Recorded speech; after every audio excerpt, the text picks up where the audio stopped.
Good day mga ka-agri, nandito tayo sa bukid kung saan nagsabog tayo ng hybrid rice. Ang variety nito ay SL8. Sinubukan natin ka-agri yung direct dry seeding, direct wet seeding, ano? Direct seeding. So 7 days na exactly ngayon, no? At hindi mo pa matanaw ka-agri. Yan. Tututukan natin. Pero yung katabi niya ka-agri, 1 day ahead tayo. Ayan, nakikita mo na, verde na, no? So 6 days pa lang yon. 402 variety, yung inbreed. So medyo makapal, ano? Pero yung sa atin ka-agri, ito, no? Yung SL8, no? So ang total na nilagay natin dito ka-agri sinunod lang natin yung times 2 nung halimbawa 15 kilos ang recommended, no? Nag times 2 lang tayo, so 30 kilos per hectare ka-agri. So nakakainip pa lang hintayin yung hybrid pagka direct seeding. So tutukan ko lang ka-agri para makita. So yan ka-agri yung 402, no? So makikita mo 1 day ahead pa tayo dito, no? Pero nakikita na yung tubo niya, no? So verde na siya, no? At kitang-kita mo na yung itsura, no? So sa malayo lalo na kitang-kita mo na na green na siya 6 days after direct seeding, no? Pero yung ating SL8 halos hindi matanaw ka-agri, you know? Dito siguro mas maganda, kaya lang medyo maraming plastic. Ayan ka-agri. May mga lugar na medyo makapal kagaya ni Re, pero may mga lugar din na manipis, may malalayo yung pagitan. So medyo matrabaho pa ka-agri para sa nag-aalaga ng bukid. Ayun, no? Dami pang ibon. Datingan ng mga ibon ka-agri. Ayan, nagdatingan ng mga ibon nung nagsabog dito sa Kaluwangan. Ayan, ka-agri, napapansin ko yung inbreed di naman nilalanggam. Itong hybrid paborito na langgam. Ano kaya, matamis kaya? So magpapasok na tayo ng kaunting tubig. Delikado naman dito ngayon yung suso. Kaya mahirap din talaga ka-agri ang direct seeding ng hybrid rice. Mahirap. Mas maganda talaga yung transplant. Hindi namin nire-recommend yung direct seeding ng hybrid rice ka-agri. Sa base sa experience namin, mas maganda yung transplant pagka hybrid rice, no? So ito na lang ka-agri, tutukan natin to, no? Hanggang sa siya ay lumaki, no? Kung ano man ang makikita natin dito share namin sa inyo ka-agri. So abangan. Bye bye. Good day mga ka-agri, nandito ulit tayo sa Bulacan at papasyalan natin yung ating direct wet seeded rice na SL8.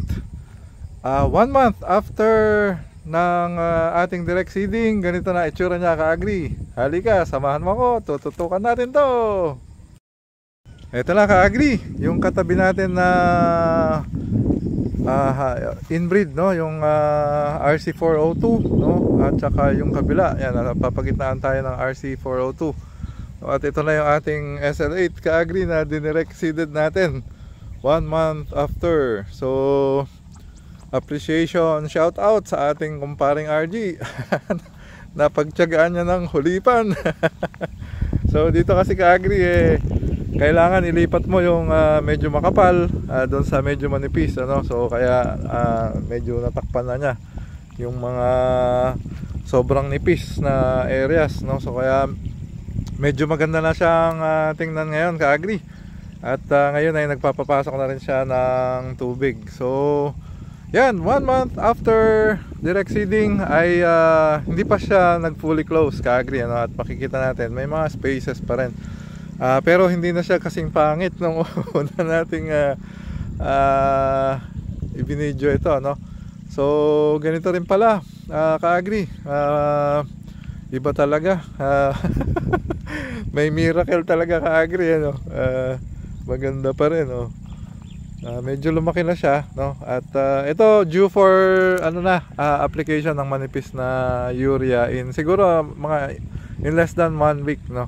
Hihintayin lang natin 'to na medyo dumilaw, and then saka tayo mag-apply ng manipis na 4600, no, para lalo siyang sumuwi. Pero currently, ka-agri, ayan na, medyo malalaki na rin, bumubuka na rin yung kanya mga puno, no? So makikita natin, no, nagbubukahan na yung mga puno niya. So ayun lang ang challenge actually na isa dito sa hybrid rice.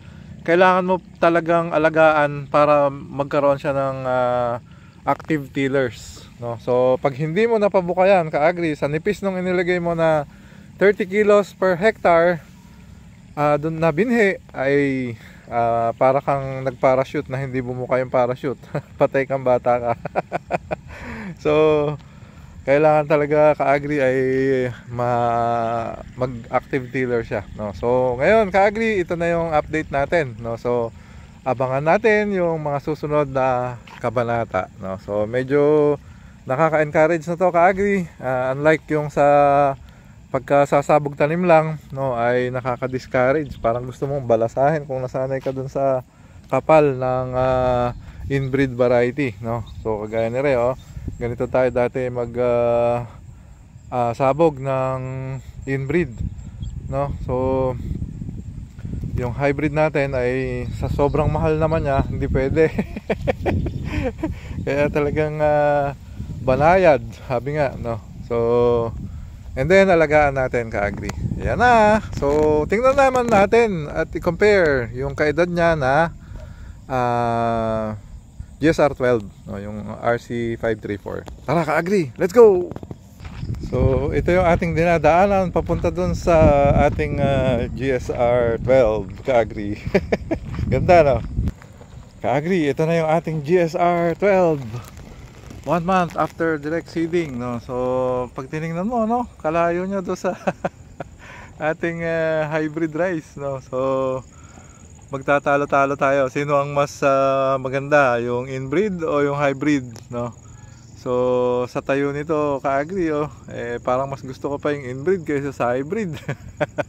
Pero tingnan mo, ka-agri, hindi pa natin sinusukat yung height nito kasi wala pa man siya doon sa kalahati ng ating sukatan doon. So usually sa magandang cropping season, inaabot niya yung height ng kalsada na yun, ka-agri.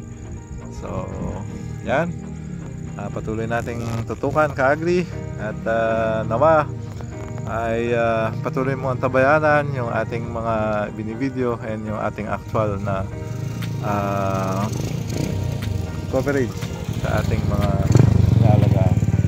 Ayan, ka-agri, maraming salamat sa iyong patuloy na panonood at pagtangkilik. Maraming salamat. Bye bye.